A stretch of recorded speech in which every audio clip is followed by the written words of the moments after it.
Okay, so a very warm welcome first of all, and I'd like to thank very warmly Royal Holloway, University of London, for generously supporting tonight's event, and of course our hosts, the Freud Museum. I'm very privileged to have been asked by Gill Rye, the lead editor of the volume we're launching tonight, Motherhood in Literature and Culture, to play a part in helping to shape its contents. Along with the co-editors Victoria Browne, Adalgisa Giorgio and Abigail Lee Six. So Gill is really the driving force behind the book and the network that gave rise to it.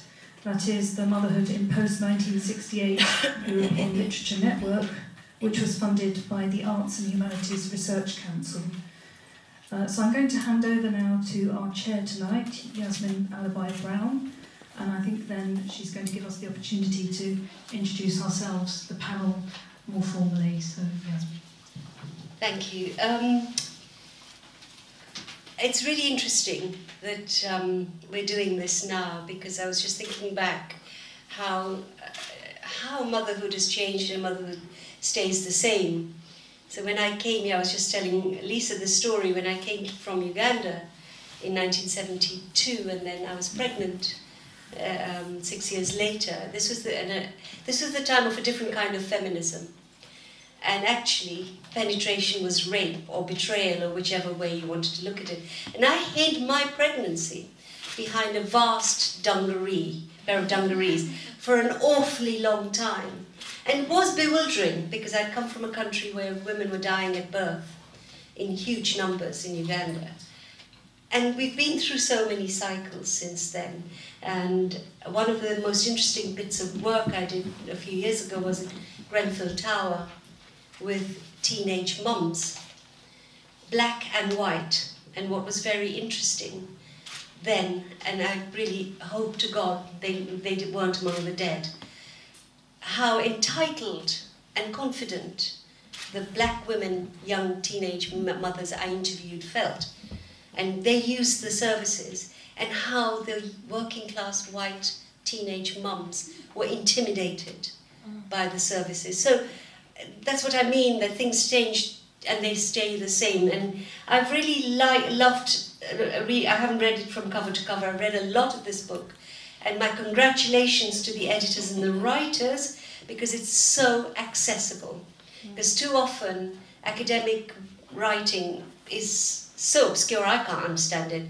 And I think with motherhood, which is such a universal experience, it's lovely, and there are some delightful, lyrical, extraordinarily honest bits in the book, and if you haven't got it, please buy it. So I'm going to ask the panel to introduce themselves in some detail. There are some astonishing careers before you here, and then I'll get each panel member to talk about one aspect of the book. We've got Lisa here who did the foreword, so she'll talk about the foreword and the main things that she drew together, and what are the primary things the panelists want to highlight. I'll then ask them some follow-up questions, and then we'll open it up for a Q&A. Is that all right? So can I start with you, Lisa? Do you want to use that or this? Yeah, let's pass this along. So now you want me to introduce myself? I've got my own mic. Oh, you've got your own mic. Lucky you. So, can you hear me okay? No. No, okay, so I'll just talk louder, or I'll just use the mic. Yeah, all right, good. Now you can hear me, yeah? Yeah. All right, great. I get to pretend to be a pop star for a few minutes. All right, so I'm Lisa Baraitser. What should I say about myself? I'm a reader in psychosocial studies in the Department of Psychosocial Studies at Birkbeck at the University of London. I've been working for quite a long time trying to think about maternal subjectivity. We can think a bit about what that term means a bit later on if we want to. And I wrote a book in 2009 that's called Maternal Encounters, The Ethics of Interruption, which was an attempt to write a kind of auto-ethnographic account of motherhood at the same time as trying to build an account of maternal ethics. And around that time I got interested in the kind of shame or embarrassment really that motherhood made in the academy. lots of people study motherhood, but they do so in under the auspices of another disciplinary space, like, you know, they're working on literature, motherhood in literature, or they're working on parenting studies in sociology. But actually there are very few spaces constituted as spaces to study the maternal. There are no departments of maternal studies, for example. What clings to maternal studies is all sorts of anxieties in academia around essentialism. What do we mean by the maternal when we're not including the paternal? Why don't we talk about fathers, and so on? So I got interested in what it might mean to set up an interdisciplinary space that might provide precisely that, a space to study the maternal, including engaging with those issues of shame and embarrassment that cling to the maternal, and to try to think them through. So I set up a network, 2007 or something, called MAMSI, which stands for Mapping Maternal Subjectivities, Identities and Ethics, and a journal called Studies in the Maternal. And there are about 500 members worldwide. You're all very welcome to join. And we put on events and stimulate discussion and interactive sort of blog discussions and all sorts of ways of trying to talk about the maternal. So, oh yeah, and I've been working on time and care. I've just got a new book coming out called Enduring Time, where I've tried to extend some of my thinking about motherhood into a more general sort of account of the relationship between time, temporality, and issues to do with care. Thank you. All right. Thank you. So I'm Emily Jeremiah, and I'm Senior Lecturer in German and Gender Studies at Royal Holloway, University of London. And I'm the author of 3 books, Troubling Maternity, Nomadic Ethics and Willful Girls, which is forthcoming in January.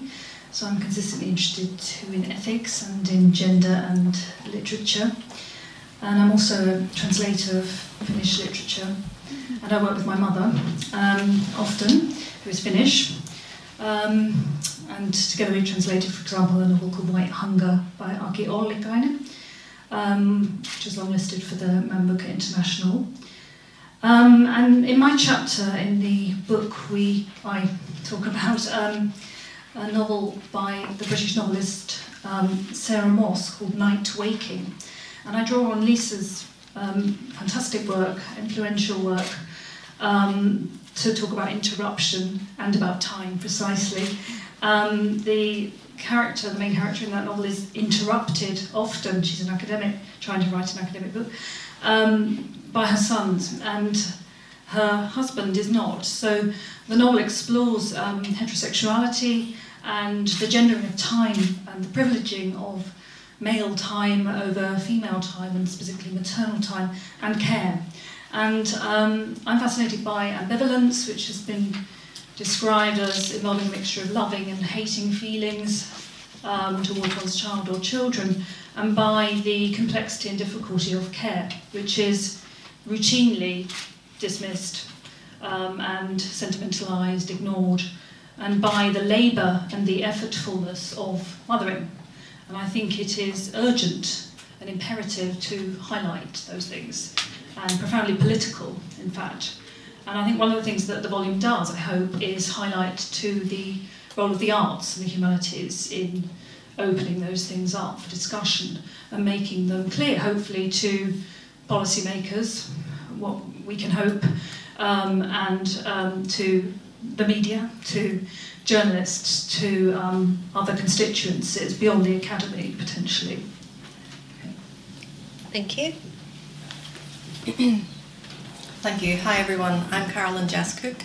I'm a poet, a novelist and an academic. I'm based at the University of Glasgow, and I'm here tonight not having played any part at all in this book, but another book called Writing Motherhood, which you might have seen outside on the table. It was there, I don't think it's there. It's gone missing. Book stealing at the Freud Museum. Oh my God. It'll show up, but that book was my 10th book. I've published a range of poetry collections and novels and academic texts as well. But this book, Writing Motherhood, was about a 7-year labour of love, and it really it sort of extended out of my own experiences, if you like, of being a maker of literature, a maker of text, but really confronting very sharply that notion of the pram and the hallway and what that meant politically and personally. and how this affected other women writers as well. That there's this sort of, you know, question that just was being asked of me all the time at any event I did as a novelist. How do you find time to write? All the time. And I thought, this is really interesting that this question is being asked, and it seemed to have layers to it. Actually, there was, you know, a layer of, you know, I would chat with other women writers about, well, how do you find time and what's your sort of routine? And but then there's another layer of, you know, we're being asked this all the time. There's this assumption that, you know, I should just be not writing, that I should, you know, be fully just with my kids all the time and therefore shouldn't be making texts. So this raised a lot of questions for me, and in 2013 I got Arts Council funding to take 20 female writers around 13 literary festivals to talk about this. And the things that came up in that conversation were immense, particularly with regards to publishing.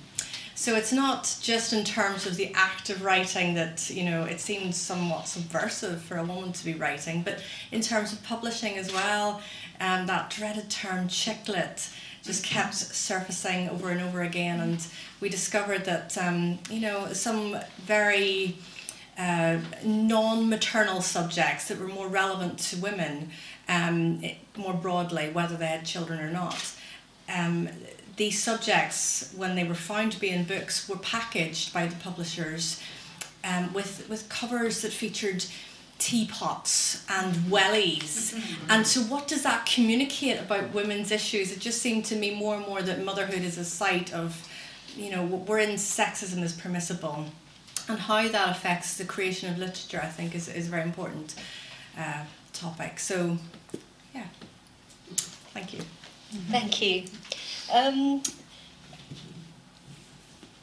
One of the things, I'm going back to what you've just said, that some of the most sort of irritating modern day topics or syndromes, if you like, is this quite cruel putting down of the mum's net has become a kind of shorthand for the spoiled middle-class mother who has nothing better to do than to worry. And then a book I actually thought was terrible, but and made a lot of money, far too much, but How Does She Do It? And by Alison Pearson. I don't know if any of you love that book. I apologise if you do, but it was all about exactly what you've said. The cupcakes, the, you know, as if women are actually running around worrying about, will anybody know these cupcakes were bought from Marks and Spencer's, as if that's the kind of level of pettiness that we're all involved with. But one of I'm quite interested in the time element, which one way or another the three panellists have referred to. Has that not changed? I'm asking this as an open question, it's not my opinion. The whole idea of how much time a mother has to fulfill whatever it is that she wants to fulfill. Has that not changed since the pram in the, when was that written? Virginia Woolf wrote, how long ago was that? No, that was... wasn't it Virginia? Was it Cecil? Cecil someone. In 1930, I think. So has that not changed? Have those assumptions not changed? Carolyn, you seem to feel that some of the questioning and the conversations... I mean, it's quite a broad question, I suppose, and, you know, in some ways, I personally never felt, you know, I always said that when I stood behind a pram, that first experience of becoming a mother, that, you know, collision between the personal and the political was really strong, and I really felt sexist attitudes coming my way when I became a mother, particularly in terms of what I was writing about, that it wouldn't be taken seriously. And that was quite a shock. I didn't expect that. So when are we talking about? Well, 11 years ago, I suppose.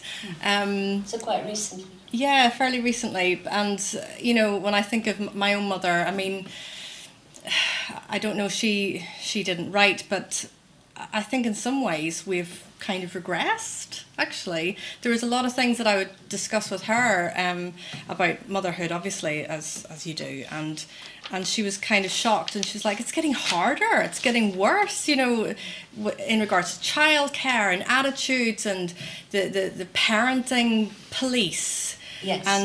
But specifically with regards to mothers and how mothers are to blame for everything, was quite shocking. I just didn't expect that at all. So. Emily, you said something quite interesting and important, I think, and it's timeless. The loving and hating. Mm-hmm.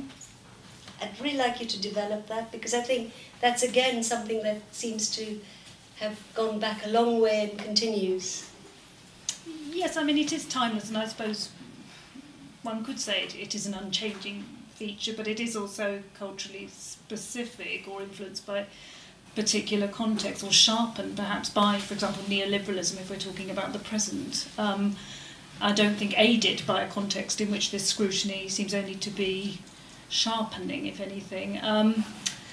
So I don't know, I have trouble with this idea of timelessness, or I want to qualify it, that's my impulse, but so I don't know if I can do much with timelessness and universality. I'm asking about the loving and hating. The loving and the hating, yes, and that intensity and the anger, I think they are definitely worth exploring and investigating, and I think that's necessary. And I think what I was saying about the complexity and the difficulty, there's a quote from Adrienne Rich, we cite that in our introduction, and I think Adrienne Rich is a really important thinker and theorist. There's some nodding, and she's wonderful. Of Woman Born is a classic of motherhood studies. We talk about motherhood studies in our introduction as a discipline in its own right. Well, we're sort of saying it is, but we're having to say it is, aren't we, really, to perform that gesture. It's a performative gesture. Yes, it is. Motherhood studies does exist. We have made it exist. But yes, Adrienne Rich of Woman Born, a classic, 1975. But she writes there wonderfully and movingly and eloquently, a poet, of course. And yeah, I'd love us to come to poetry, and your poetry specifically, in your wonderful anthology. And we have poetry, of course, in our volume, Amaral, brilliantly translated, of course. And you've got a wonderful chapter here on ultrasound poetry, yes, ultrasound poetry, which is very. But the ultrasound thing, though, is irritatingly something that dads carry around in their pockets as well. Nothing wrong with that. Nothing wrong with that. It's great. We've got good new fathers, but it's very lovely to have words about them.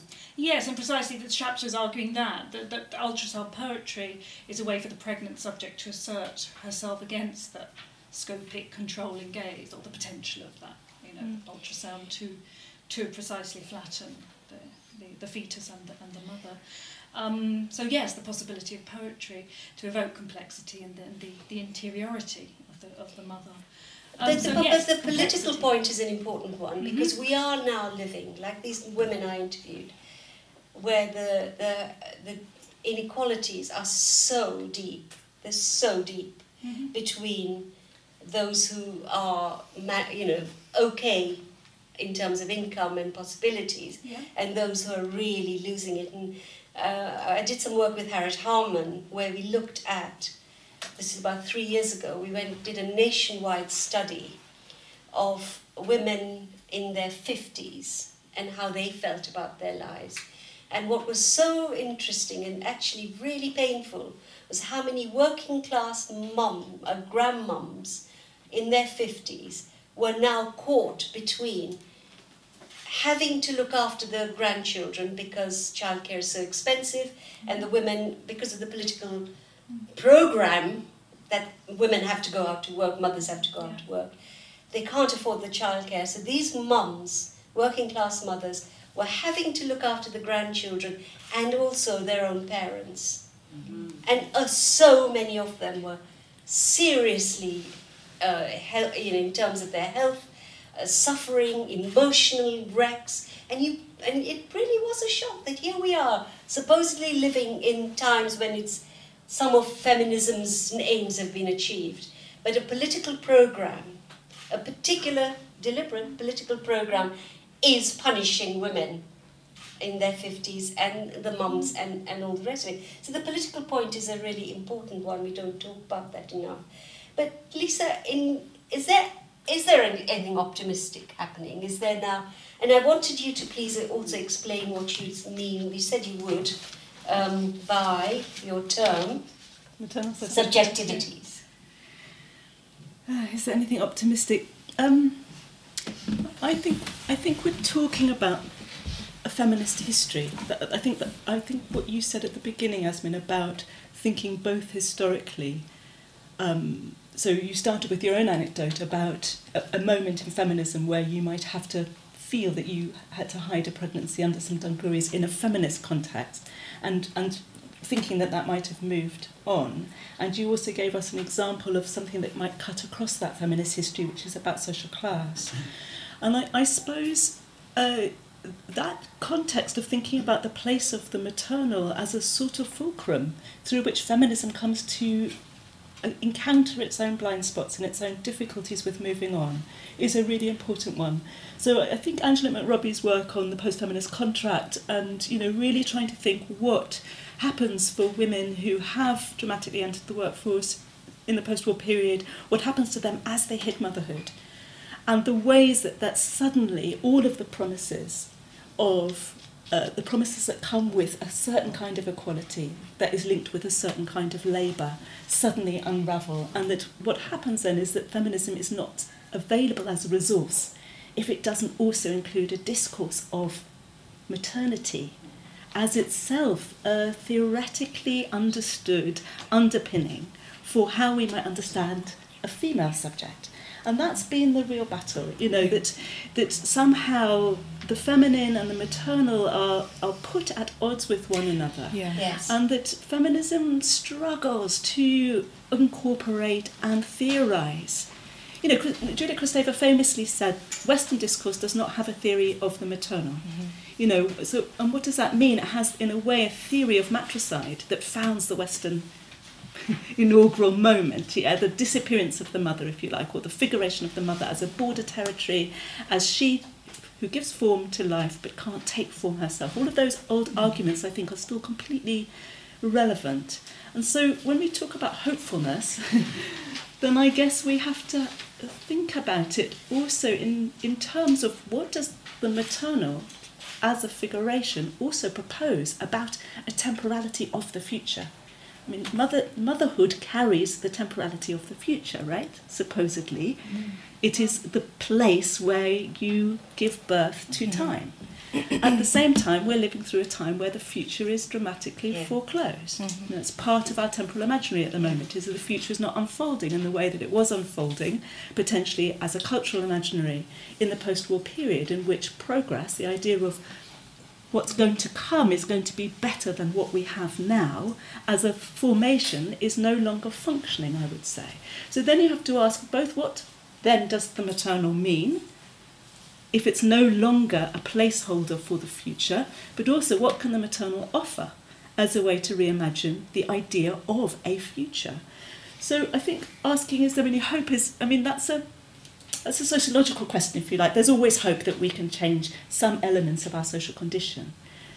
But I think the question opens more broadly onto what it might mean that the maternal might figure as the idea of hope. Isn't one of the problems that the maternal has become consumerised and become part of the whole, you have a baby, you give birth, and the very next day you have to look as if you never were pregnant. The pernicious idea of perfection, the idea that anything you'd in a way, I think I felt my mother's generation in a way could be themselves and define themselves as far as possible, as long as they had some economic independence. Whereas now there is this whole, certainly the last decade, I think there's something happening on the consumerism of motherhood. I think it's the mediatisation of motherhood, really, isn't it? Really? Oh, sorry. Sorry, can you hear me now? Yeah.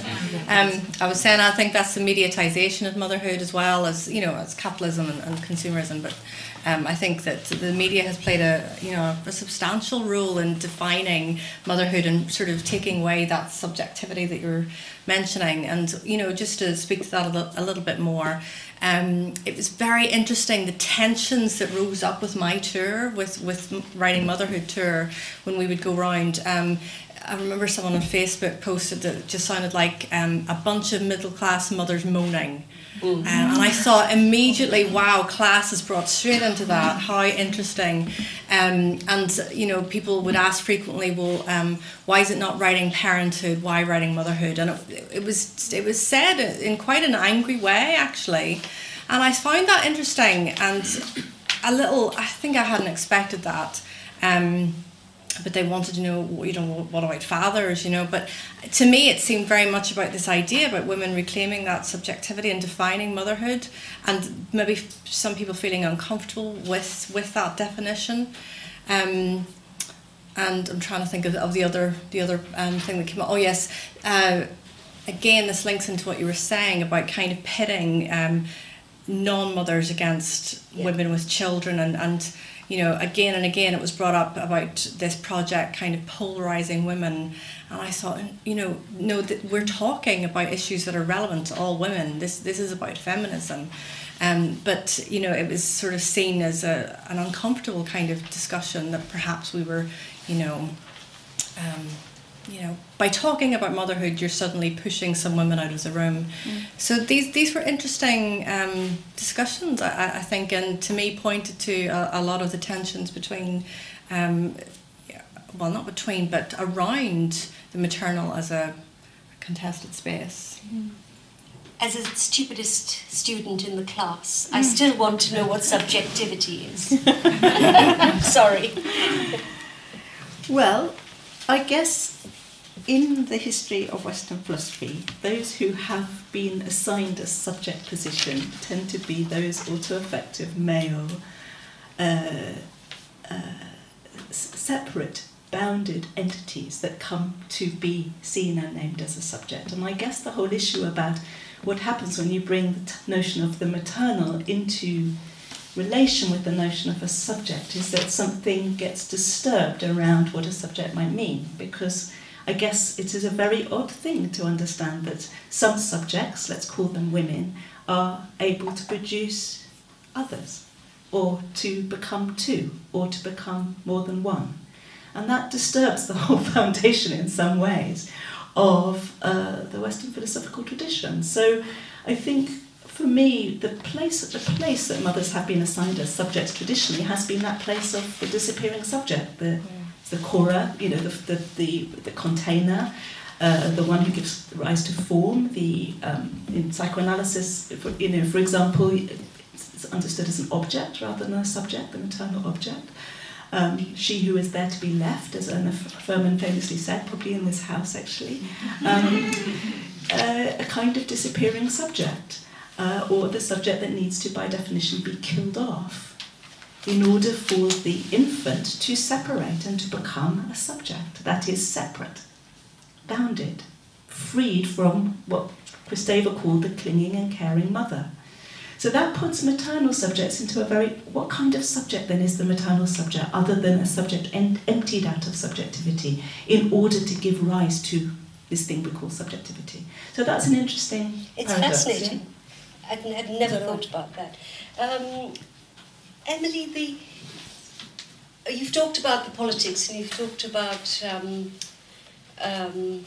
you know, all the kind of deeper currents that are going on. But are we also now living in a time, for example, the things we took for granted, the choice of whether you wanted to be a mother or not, the choice of becoming maternal is now under savage threat.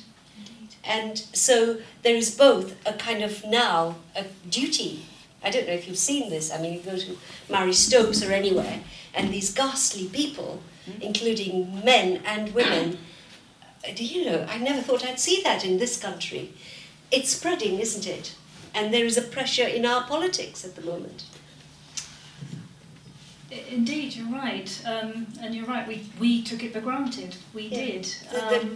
The progress you talked about, and I suppose that makes a volume such as this all the more urgent and timely, because we never thought this would happen. That's not something that the volume even addresses. I suppose we didn't even think. But it just happened, didn't it? It kind of almost just as if it has erupted. Yeah.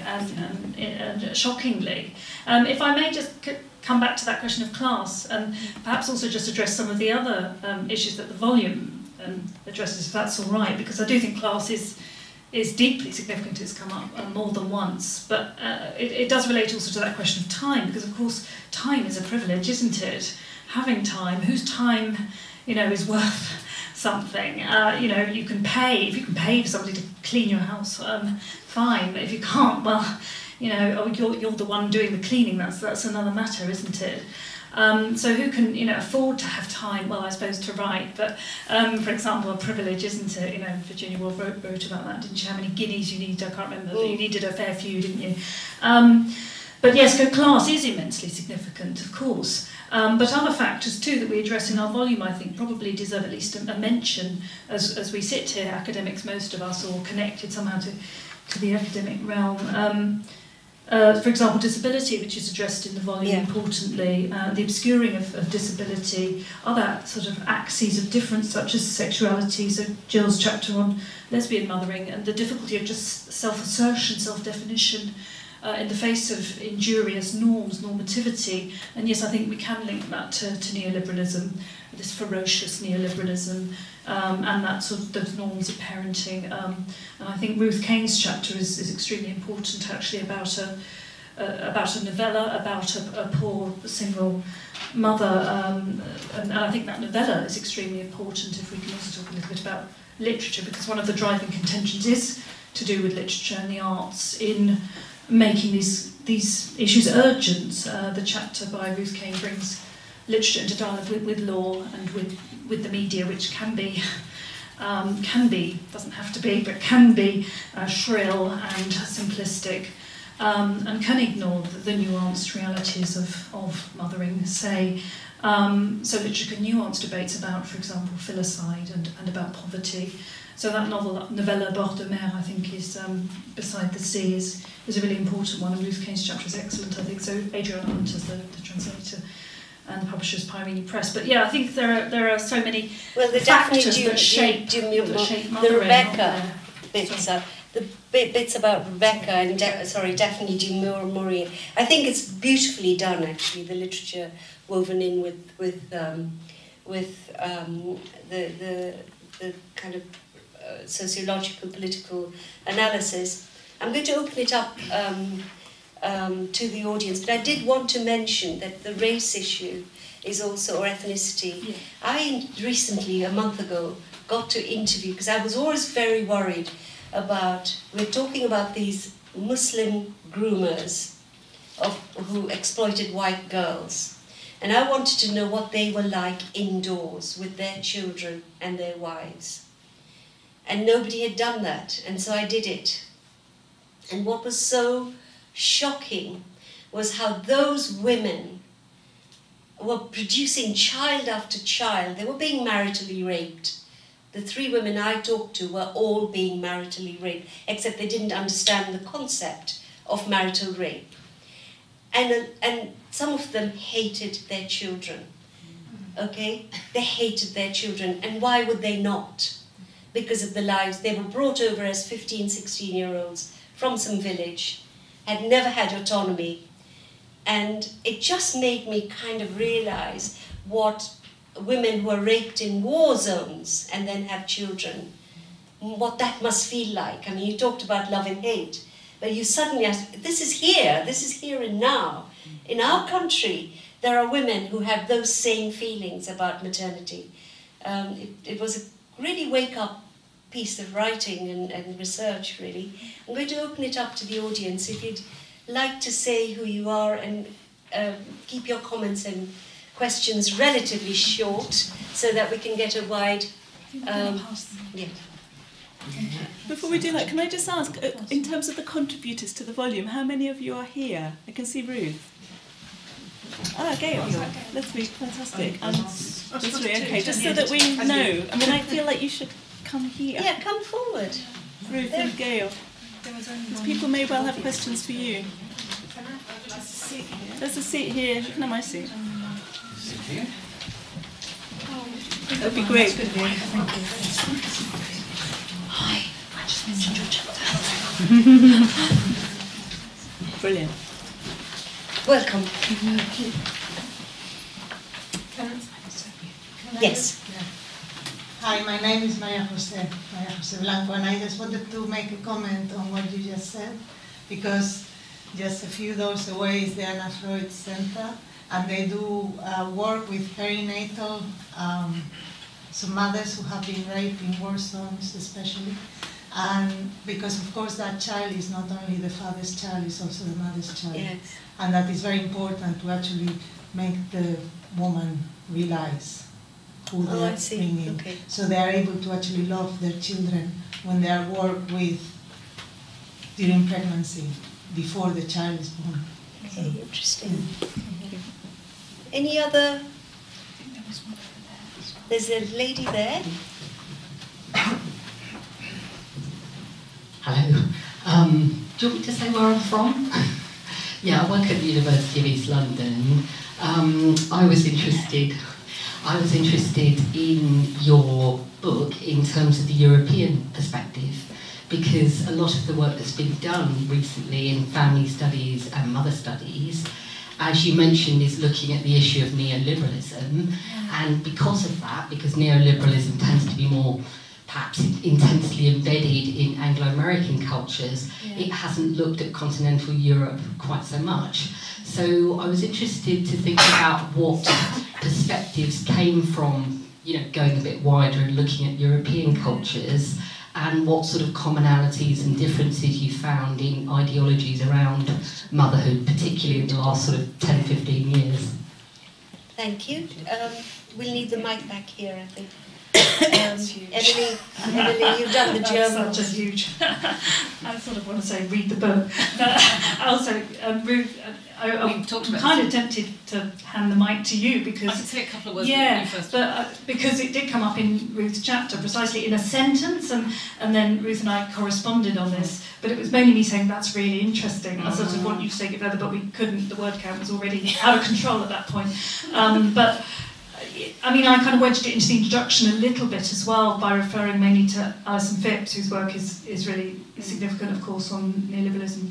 And it's something that I continue in my forthcoming book, sorry, plug. And I do relate the Anglo-American to the German context, actually, in that forthcoming book where I look at young women, actually girls and young women. But in terms of the volume as a whole, I'm having to rapidly kind of go through the chapters in my mind. I would say probably read it and see if you can extract from it, from individual chapters, what the take-home message is regarding neoliberalism in Europe today. Sorry, it's probably a bit too large and indigestible a question for me, really, except I would say that probably Ruth's chapter on that French novella, which I've already mentioned, I think it really is, I mean, there are many excellent, fine chapters, but that for me is a really fine chapter. And it is also really germane to the volume's aims as a whole.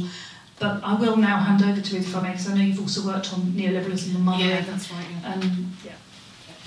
And when you do, is it really only the Anglo world? That's what I was about to say now. Sorry, hi everyone. Shall I stand up actually? I'm by no means an expert on European literature, and it's English literature plus law that I come from, but what we did discuss, Emily and I, briefly in regard to my chapter, is that I felt reading the other entries and some of the, say, Italian and French novels that I've read, there seems to be more latitude in the non-Anglo neoliberal countries for maternal rebellion. So, for instance, losing Eugenio, a mother who is able to sort of articulate feelings of sort of ambivalence towards a child in a way that you much more rarely see in English literature, outside of, interestingly, the crime genre, which is something else I've written about in Roberta's volume. Roberta edited a volume on neoliberalism and parenting and family. It was more Anglo-American focus, which is why I was interested in the European perspective. And what I sort of assumed is because perhaps the social democratic project has continued more in certain European cultures, you wouldn't have this very individualistic sort of fetishization of the child, consumerist mode of motherhood. No, that that a lot doesn't of, so much. Feminist writers in America and Britain have talked about so much. And yeah, Emily mentioned the novella by Véronique Olmy of Bord de Mer, and I was initially contacted by an American publisher, I mentioned this in the chapter, who said, will you please review this for me or talk about it because nobody will touch it in America. Because it was considered too shocking, the concept of a mother who could kill. And it isn't like that doesn't happen in the Anglo-neoliberal countries. In fact, it happens at a slightly higher rate in those countries. So there's a level of denial going on here, I believe, and far too big, as Emily said, to really, you would need an entire volume, really, to make these comparisons with you. Yeah. You've got something to say about the French you wanted to talk about that because you also talked about that book, didn't you? That Olmy, do you remember? Yeah, but I mean, I don't have anything particular to say about the rollout of neoliberalism, particularly in the European context, which is what you're talking about, other than just to note that each European country has a very different history of feminism. And so I suppose in terms of a resource that may help to think through the impact of the particular ways that neoliberalism is taking hold in each European country, I guess that would be worth thinking about. In Germany it's very particular, in France it's very particular. And I suppose so that might be a way to think about a coupling or a duality of the development of feminist thought alongside the development of a particular kind of neoliberal. You want me to talk about the Bord de Mer? That's the book. I mean, I suppose this is a book about a mother who kills her children. I mean, one of the founding myths of Western culture is Medea, a mother who kills her children. It's hardly a kind of new issue, but it seems that in that book something very, very despairing gets communicated about a psychic state that a woman gets into, which some people have talked about in terms of ambivalence, and I guess I wouldn't think about in terms of ambivalence. I would think about actually in terms of something beyond ambivalence, in fact, something closer to what we could call potentially, I guess, the death drive, where ambivalence has failed, where the holding together of love and hate has collapsed, actually. And so in the absence of the capacity to have an ambivalent feeling towards a child, that's when you're in another kind of psychic terrain. And I think that is why that book is, in a way, so shocking, is that it actually opens up the issue of the collapse of ambivalence. And it's been talked about, I think, wrongly in terms of, oh goodness, isn't it amazing that mothers also hate their children as well as love them? Well, absolutely we know that, and we know that at all sorts of levels. But I think it's very hard to think about what happens when ambivalence collapses, both as a psychic state and also, I guess, potentially as a social issue. What are the conditions in which that occurs? And it must occur a lot, because you see some child abuse cases, and that's exactly the question. That Carolyn, I think I'm not making this up. But was it Rachel Cook who wrote Cusk? Thank you. And I remember her being treated like a witch by reviewers, and that wasn't even about violence. It was just a very honest. So it's still quite difficult, isn't it, to communicate. Beautiful writer. She did it in such an extraordinary way, but the reaction from other women. Yeah, it was really shocking, actually, and I really had to read the book several times to try and figure out what on earth the problem was. I thought it was just very honest. But again, I think there is something in this idea of a woman daring to sort of define her own motherhood and to be less than, overwhelmingly happy about it, and to also shirk that packaging, if you like, in terms of how we package women's literature about motherhood. Because so often the mediatisation of mothers is done by, a sort of male subjectivity that, portraiture of the maternal is not coming from an actual lived experience sometimes. So I think that was my take on why the response was as it was. But I think there's all kinds of contexts at play. A last question before we end. There's Is there a space in the book for the concept of a woman mothering a child who is not her child? Yes. Lots. There is. Sorry. There is. Perhaps you'd like to talk about. Would you mind? Would you mind saying that? That would be fantastic. Just introduce yourself. Hi, my name's Gail. I've spent my whole career researching women who are mothers and women who aren't mothers, and quite a lot of the people I've talked to have either felt stigmatised because they aren't mothers or stigmatised because they are. So I spent quite a lot of years researching involuntary childlessness, and then I've spent quite a lot of years researching teenage parenthood. So it was like the two ends of the spectrum, really. So I've been really concerned and interested to explore the different ways in which women might be maternal, which sometimes is in social relationships, but sometimes is in relationships not at all with children. And quite a lot of my work has been autobiographical. And it's very recently, and it is interesting because, again, the whole of my career, I was really interested in what you were saying about the need to talk together as mothers and non-mothers, but I would say, both within the academy and outside of it, I've quite often been told that I don't have the status or the experience to talk about mothering because I'm not a biological mother. Again and again and again. And it's happened to me just recently too, so it's happened a lot. And I think that's one of the problems, that we're still having that tension where some people are allowed to speak and some people aren't allowed to speak. And it's really very, recently I've come to I write about this a bit in the chapter I think, I've come to an interesting realisation about the importance of my relationship with my mum, which was always very important but has come to mean different things to me since she died. And I was thinking about the status of being able to write about being mothered, as well as the status of being able to write about mothering or non-mothering. And basically I think it's all very, very complex. And we need to keep recognising the complexity in all of those different stories, really. Thank you. I mean, Christina Patterson, my colleague we used to work at The Independent, has written very movingly about not being a mother. And in